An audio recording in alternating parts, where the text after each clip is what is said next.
Welcome. My name is Louis, aka Louis the Frenchie Monette. Welcome to RSM Legacy, your show to know all about the building block players of Multiplex, Warzone, and Fandom. Our first guest, hey, none other than Mr. Brian himself. How are you, Brian? I'm doing great. Glad to be here on your first episode of your new show. I'm sure you're honored. Like we thought of who should we start with. We had you on co-host, and something clicked in my head. We can't just waste him. As long as I'm here, let's do it. Yeah, might as well. All right, let's go in the usual starting question. What's your journey in multiplex? Can you dive in how you started, where you're at right now? Yeah, I came to multiplex probably in mid to late 2018. I would just, like most other people, I had been kind of watching the Schmodown and commenting there, and then somebody asked me in the comments, so have you ever played in the fan leagues? I'm like, I didn't know there was fan leagues. And so they kind of directed me over to some of the Full Metal and multiplex and stuff, and so I kind of signed up there. Multiplex, I had my first match towards the end of the year there, and then as we got into the following year, I played a couple more matches, but one of the main things is I got involved as a writer with multiplex. Now at the time, it was Tim Smith, I believe, was the main showrunner. Jacob Marangoni, I think, was involved at the time, doing a lot of the writing and things like that. But they needed a writer, so they asked me if I'd be interested, and so I joined up there doing that. Eventually, as things progressed, I kind of became the head writer. That we had some other writers, but I was just kind of helping out there and kind of organizing things. And then at one point, they even asked me if I wanted to be a Warzone showrunner. Now, the problem was that Tim asked me about this, and nothing ever really came of it because he asked me, but then I never really heard anything more about it until I heard from Cody saying, "Hey, now we got Cody's in, and we're gonna have Caleb and you, and the three of us are gonna run Warzone." And I'm like, "Oh, okay. We got the other thing going, but okay, works for me." And since then, and I think we really kind of reinvented Warzone, and it kind of hit a whole new level last year. I mean, between April and the end of the year, I think we put out 100 matches total. Never missed a deadline. We're all very proud of that because it takes a lot of work from a lot of people and everything going right. Not only the people working on it, but contestants and writers and all that kind of thing. But yeah, I mean, and that's been my journey as far as the Warzone, getting to be a Warzone showrunner and writer and thing. And then Jake had to leave as editor, and so they needed an editor. I didn't know how to do it, but I told him I'd be willing to learn. And Tim kind of showed me a little bit of it, and then I kind of learned a lot more on my own, and I've been the editor ever since then. So it's basically Brian, the jack of all trades of multiplex. It kind of is. It was a matter of I liked being involved in the league, and so especially in the beginning, I think a lot of people find this in the beginning. It's hard to get matches because you're new and you might get your debut match, but depending on win or lose, you might wait a long time till your next match. So you're just trying to get involved in any way you can in these leagues. We guest spots on shows, on panels, or helping to write and things like that. And so I just tried to get my hand involved in a lot of things. And now, nowadays I get a lot more matches now that I've worked my way up the ranks. But really it was a matter of getting involved behind the scenes that kind of helped me get more involved across the board. Yeah, and it's a lot of work, but you seem to have pride in it, right? Like you build something along with other people, and it's growing to something. Look, the show has a commentating show now. It's like something's going right. I do have a lot of pride in it, and recently I've been stepping back, but it's not because of anything that I think is going wrong or that I don't like about it. It's just a matter of I put in a year of hard work, and we kind of helped get it to a new level, and now I'm passing it on. Some other people are going to help keep it up there. No, that's good. I still haven't told you this, but my first time I saw you, you were actually winning the belt on another league, and then I switched to the same match. I discovered Kirk. I switched to the Your List Sucks. And you actually took over the account and starting spamming the message board. Oh, so that was my first time seeing you. Is the guy who won and then start start annoying the shit out of other people. That was my first time interacting with you.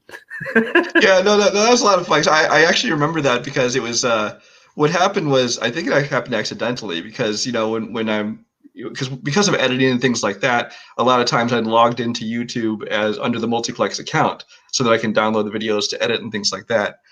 And I think there was already 2 other people logged into the multiplex account, like probably Coho and Cody or somebody like that were logged in. And then I started to comment and then realized that I was under the multiplex one. But then I realized people couldn't tell who was saying what, so I started spamming it and just confusing everybody. Oh yeah, it's like there's one point I'm like, well, the AI just had its own intelligence and started to take over. It's like it was so hard to follow, like you said, but at the same time, kind of marked me. It's one of the reasons why I stuck with multiplex is because that whole thing happened, kind of marked me and made me so much like appreciate the fandom in it, and that you're a part of that, and that's why after a while I decided to get myself more involved. But you're definitely a part of why I actually fell in love with multiplex, is that the whole accident aspect. Well, I'm glad to hear that. Flattered to hear that. Now, that being said, your defining moment of multiplex, the moment competitor-wise, right, in your matches, that one moment that changed everything, that made you say, I'm a contender. Well, it's my debut match went very well for me. I believe I got a KO in my debut match, Mm-hmm. but it's like a matter of who knows what questions you get, who contestant you're up against, the other player. But actually, it was pretty early on. My second match was a match in December of 2018 against Sean Sandberg, which was just an epic match. I mean, he and I went perfect all through the first round, I think, including the bonus question, and basically both of us stayed almost perfect. But I know for sure we were neck and neck to the entire match, all the way to the very last question, which of course I missed, and Sean got the win, which I still hold against him. But I think that was the match that I think a lot of people point to as one of the best multiplex Warzone movie Warzone matches up to that point, at least competitive wise. And I really loved being a part of that. And I just felt like I was, a real competitor in the league, and I held my own against a guy who obviously knew his stuff. Of course, he's since retired from the league because he's afraid of the rematch, I think. But no, he's a good friend of mine, and someday he'll come back. And when he does, I hope that I get to welcome him back. Try and avenge that loss. Nah, you can't take that back. Shots fired, Brian. Shots fired. All right. Let's talk about shots fired. I have no clue what this is, and this is something by recommendation, Caleb. Apparently, when you KO'd Dominic Rizzi, you made the most beloved promo in the process. Talk about what that promo was. I'm really curious. Okay, so I'm not a big promo guy. I'm not. I don't do kayfabe. I don't do storylines, things like that. And people know that about me. I'm just here for the trivia and to have fun, competing. But you have to do the promos. I'm no good at them. It's just me going, "Hey, I'm happy to be here. Great, let's have a good match." That's boring. Especially when you're going against Dominic, who's got a big mouth, and his manager at the time, of course, Caleb Coho, who has an even bigger mouth. And they are two big personalities. So I figure I got to do something. I'm not good at promos, but what I can do is edit. So I'm like, you know what? I have access to all these matches. I have access to all this stuff. I'm going to piece together a bunch of stuff and edit it. I'm going to, just make people sound like they're saying great things about me. And then I thought, even better, let's have it be Dominic, all clips of Dominic and Caleb. So let's let them, talk about how good I am. So I did it that way, edited it together. Actually, it ended up being shorter than I wanted. I was going to put a lot more stuff in it, but I was on a time crunch. Nice. And it turned out pretty well, and people seemed to like it. Yeah, because Caleb was really, really like enthusiastic, saying that is one moment. If you're doing an interview with Brian, you have to talk about that. So yeah, they did the Multiplex Awards at the end of the year, and I actually won Promo of the Year. And they thought it was so ironic that the person who hates doing promos is the one who won it. So it's you know what? It's often like that. Since you don't do promos, when you do it and you do it well, it's like Schmodown. Tom doesn't speak often, but when he speaks, it's funny as hell because it's calculated. Right. Thing, like you don't do promos often, but when you do it and it's calculated, it's gotta give a punch, Yeah. Now you were saying something interesting about you wearing a lot of hats, and one of those hats was your writing questions. Can you tell me a bit your process of what happens? How do you do the question processing? The writing is actually quite difficult. I mean, because anybody can sit down and write, movie trivia questions off the top of their head and things Yeah. like that. But the problem is balancing questions out for difficulty and things like that. Mhm. Some people will just write things of the categories they know. There are certain writers in certain leagues that will, what you're going to get because they're going to write about the same genres, the same movies over and over again. Mm. There are writers who will outright copy, questions they heard. Like we had on Warzone, a lot of times we'd use some questions. A week or two later, we'd hear the questions used somewhere else. We're like, that's too many to be a coincidence. And you Mm. know who you are. I'm not going to say it. Um, Again, shots fired. yeah. Yeah, whatever. But the key into it is balance. You can't write about just the ones you know. You got to write about kind of everything. At the same time, you have to consider the skill level. You're going to have a lot easier questions in a debut match than you're going to have in a championship match, because you don't want to see, Jeremy Adams, Jake Marangoni answering easy questions where they're getting every single thing right. You want to see them working for that title. If they're going to win the title, they have to know their stuff. But at the same time, somebody's debuting, you don't want to hit them with hard questions and have them, you don't want to end up with a 2-1 score or something like that. Is there an example of one episode that you wrote for and you realized you needed to balance that out better, like a learning process? I don't think so, because I mean we've always had writing teams. There's been times off and on where there've been fewer or more writers, and I think we try to bounce things off each other and balance things. Okay. But like I was telling you, I believe off screen before, it's the problem is you could have a question and ask the same question to 10 people, and 3 people are going to think it's perfect, 3 are going to think it's way too easy, and 4 are going to think it's way too hard. It's people just have different opinions based on what they know of what's hard and easy. So I think the key is to kind of have multiple hands in the pot there, so you can look at it like we usually try to have the different writers look at it and not change each other's questions, but give feedback like, hey, do you think this one's too hard, or this is at the wrong point level, things like that. And you can have that discussion and try and balance things out. It's never going to be perfect. People are always going to complain about oh, that question was too easy, or oh, that was way too hard, and it's going to happen. But you do the best you can do, and especially like in something like round 4, it's like, well, it's not like we know who's going to get which question, so it's not like we favored the question towards a certain person. You had just as much of a chance to have picked that one as him, and it's just a matter of you do what you can. You try to keep them well balanced, but there's not really a specific match that made me think of that. All right. And now, since you've been writing a lot of questions and you've been diving yourself deep in it, did it change the way you see when you watch movies? Absolutely.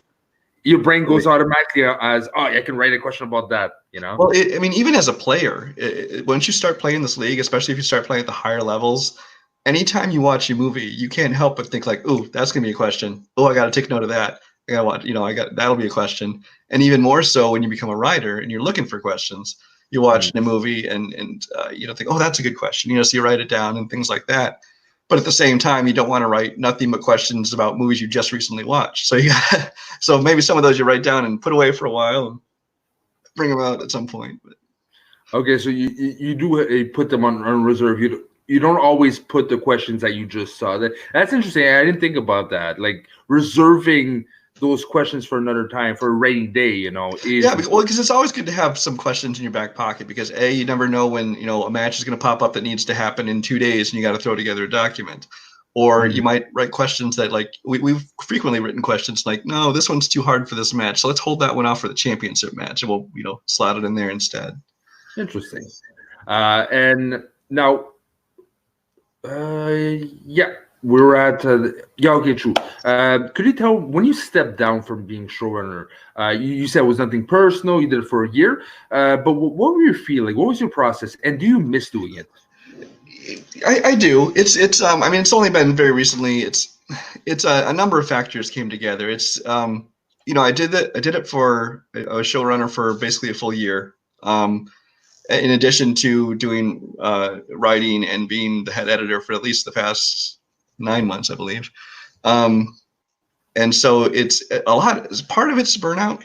I mean, just so much work, but not in terms of like I thought they were putting too much work on me. It's just a matter of being a husband and father of 2 kids and stuff like this, and all kinds of other outside real life responsibilities. It's just a matter of it takes up a whole lot of my time. And so I kind of realized at some point, I'm like, you know what, I need to kind of, maybe reprioritize things. I still want to be a part of all this, but I'm not able to devote as much time to this. So I decided I was going to be just a player in the league. And so I decided to step back as showrunner. And I told them, like, you guys, we've built this to a great level, and I'm confident these guys can keep it at that level. And so I said, I'll stay on. I'm going to try and stay on as editor because I know they need one. But I'm going to need to step back as showrunner, and I'll just do some of the writing. I'm not going to do as much as I had before. Excuse me. Now, as of a couple weeks from now, I'm actually not going to be editor there anymore either. I'm actually stepping back from Multiplex. I'm just going to be a player in Multiplex. I mean, if they ever want to co-host or something, obviously I'm going to be happy to be there. But I told them, I'm going to take this time away. I'm going to let somebody else take over. Kurt Kolkowski is actually taking over as a showrunner in Movie Warzone, so he's going to do a great job, I'm sure. There, he should have told me that. He didn't tell me that. Damn it. No, I don't know. Maybe he thought he couldn't. I don't know. It was actually just a very recent development. I even cleared it with Cody and Caleb before I came on and said I was going to mention this, but can I? And they said, yeah, go right ahead and mention it. So yeah, he's going to be one of the new showrunners at Multiplex Movie Warzone. I believe they're still working on finding editors and things, but it'll all work out fine because, I mean, there's a lot of great talent in there. And like I said, I tried to give them a few weeks of, extra time so they can transition. And I think they'll keep going strong. It'll be great. Yeah, it's the balancing act is important because if you're burned out, you just wear the product down. It's not better, Like, yeah, well, I mean, I never felt like the product, I mean, especially on the editing side, because I wasn't, I wasn't showrunning anymore. I was still just editing at this point. I don't think that was in any danger of wearing down because it's pretty much a very cyclical process. But it's, like I said, just very time consuming, and and also it's just a matter of I kind of want to move on and do some other things. I mean, there's I have some ideas for some non-Warzone, just like some fun trivia things. I might do just like one-offs here. But there's in another league, which is kind of more built for that kind of thing. But yeah, I'm not going anywhere. I'll still be around in Multiplex competing. So I sure hope so because I'm just getting introduced to you and I like you, sir. So I'll stick around. And I completely get that because I'm waiting for a kid in July. It's going to be my first one, and balancing. I manage a whole call center with managing and overseeing everything in Schmozo North, and we're getting pretty big, so there's a lot of things to make sure everything works properly. With the kid coming in, probably 2 hours of sleep a day, and I'm gonna have to find that balancing act to make sure that everything goes good. If not, I don't want to do a burnout too. So I can't wait to figure that out. And now let's go. I'm just curious because I just discovered this myself. I did not know. I thought you were just off the board completely. And Caleb's no. He's still playing. He's with also his partner Joseph Olivas. Talk about a bit of Joseph and why your team is a team to beat, in your opinion. So Joseph, I had no idea who Joseph was. When one day, this is early on in my family career, so probably early 2018, I would imagine. Okay. I get a message from Sandy Robinson, who's one of the showrunners over at Full Metal Trivia, because they're kind of the other big trivia league that I joined when I came from Schmodown. And he basically said, hey, are you looking for a team partner? Are you interested in teams? Because I have this other guy here, and I think the two of you'd be great together. And I had no idea who the guy was, but I contacted him like, hey, you want to try this? And he's like, sure. So we teamed up. And I guess Sandy thought we'd match well together, and we really do. I mean, Joseph and I could not be more different when it comes to movie, I think, tastes and knowledge. Nice. But I think that's the best kind of team. I mean, if you have two guys who love all the same movies, that's great. But from a trivia and competition standpoint, you want just the opposite. And Joseph kind of covers all the stuff I'm not as good at. I cover all the stuff he's not as good at. And it really balances out very well. And so, I mean, we've done very well. We went through a whole tournament over at Full Metal, ended up winning top contender, and then ended up winning. We're still the champions over there in the Full Metal teams. Over here in Multiplex, we only able to play 2 matches. We played 1 and 1, and the second one was in a tournament. And we actually ended up losing to Blockbuster Video. Now, that was, I want that win back. So I'm hoping to face them again. Actually, we did face them again in the other league, but I still want it back in Multiplex. But that was it with different rules, different round 3 format. We'd still take away a point if you missed an enter. So it's kind of a double whammy if you missed one. You know, if it was under today's rules, we would have won that match, and so hopefully we'll face them again in the future, see where that goes. But he took some time off from competition in Warzone because of a lot of school and stuff going on. But he's back. Our first match is actually coming up this week. Looking forward to it, and we're gonna see where it goes from there. And that being said, what do you want to tell like your next competitors, your match coming? What is the message you want to tell them to make them shake in the boots a bit? Oh, well, depending on when this airs, it might have already taken place. But against my next competitors, that's a tough one because my next competitors are actually friends of mine. I know. It's all's fair in love and war, right? Yeah. It's Con of the Dead, which is Jay Burns and Mark Kamier. And those guys, they're actually playing tonight for the fandom team title. So I mean, their main focus is kind of in fandom. And I think they'll even tell you that they are way better in fandom than they are in general movies. So I think we're going as the heavy favorites. But I think this thing's gonna be a fun match. I think we'd have a lot of fun. But looking forward to after that, our next match after this, it starts the team tournament. And basically, this match is actually to determine some of the seeding for the team tournament. Nice. And I just want to tell everybody in the league that, we're coming for those belts. I mean, we stumbled in the last tournament, but this time we're going all the way. We're going to face off against whoever has the belts at the time. We're going to take it, be 2 league champions. You've heard it here. Brian is ravaging everyone. He's going to win the belts. Not alone. Need Joseph with me. Okay. Brian Joseph is going to ravage everyone. Wild Stallions. There you go. There you go. Perfect. That being said, it pretty much wraps up everything. So thank you very much for being our first guest. Really appreciate it. And just a reminder, this will be a once a month special covering the pillars of multiplex. Brian is one of them. Wait to see the next one we have. I can't wait for you to see it. It's very special and it's very interesting to see. With that being said, thank you very much. Until next time.